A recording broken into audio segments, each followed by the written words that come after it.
Tenhalıqda görəndə məni, uzaqdan baxaraq bədbəxti demə. Köçən şəhidləri ağladır məni, ürəyim sıxılır, batıram qəmə.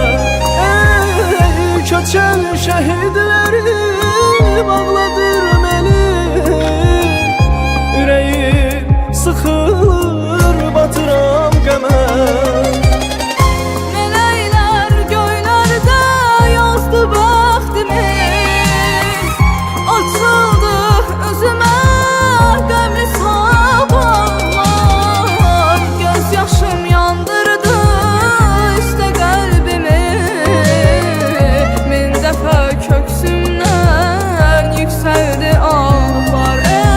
Ey göz yaşım yandırdı üstə qəlbimi, min dəfə köksümdən yüksəldi ağlar.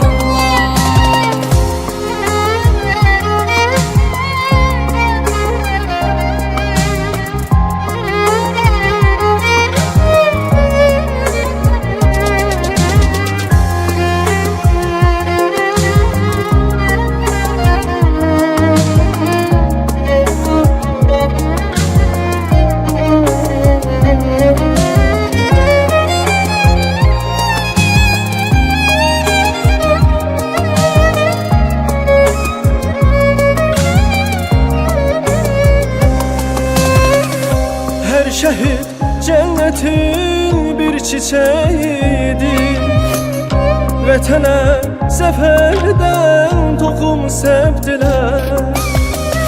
Hər biri gülər üz bir mələkdir, bir anlıq dünyaya baxıb getdilər. Ey hər biri gülər üz bir mələkdir, bir anlıq dünyaya